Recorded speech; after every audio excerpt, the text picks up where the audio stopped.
Hi అండి, welcome back to శ్రీలీస్ kitchen. ఈరోజు మనం ఎంతో టేస్టీ అండ్ హెల్దీ గోధుమ రవ్వ ఉప్మా తయారు చేసుకుందాం. ఇది మనం ఫుల్ వెజిటేబుల్ లోడెడ్తో తయారు చేద్దామండి. ఎప్పుడు ఒకేలాగా కాదు, ఈసారి డిఫరెంట్గా ట్రై చేద్దాం.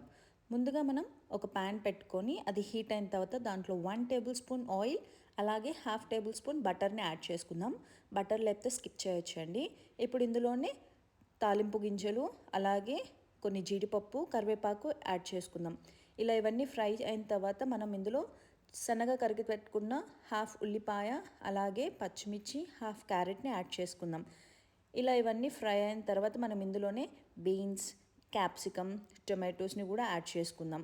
ఇలా మీకు బీన్స్ అవన్నీ లేకపోతే స్కిప్ చేయొచ్చు, కానీ వెజిటేబుల్ లోడెడ్తో చేస్తున్నాం కాబట్టి మనకి ఇష్టమైన వెజిటేబుల్స్ అన్నీ యాడ్ చేసుకుందాం.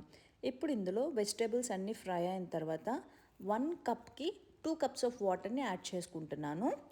ఇలా 2 కప్స్ ఆఫ్ వాటర్ని యాడ్ చేద్దాం. వాటర్ అనేది బాయిలింగ్ అవ్వాలండి. ఈ స్టేజ్లో ఉన్నప్పుడు మనం దీంట్లో ఫ్రోజన్ బీన్స్ ఉంటే యాడ్ చేసుకోండి.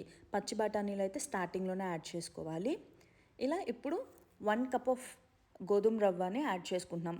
ఇలా మనం రవ్వని యాడ్ చేస్తున్నప్పుడు స్టిర్ చేసుకుంటూనే ఉండాలండి. అలా చేయడం వల్ల ఉండలు కట్టకుండా ఉండిద్ది. ఇప్పుడు లిడ్ పెట్టి ఒక 2 మినిట్స్ మీడియం ఫ్లేమ్లో ఉడికించుకుందాం.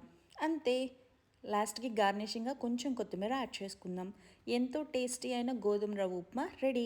ఇంకెందుకు ఆలస్యం, మీరు ట్రై చేసి టేస్టీ కామెంట్ చేయండి.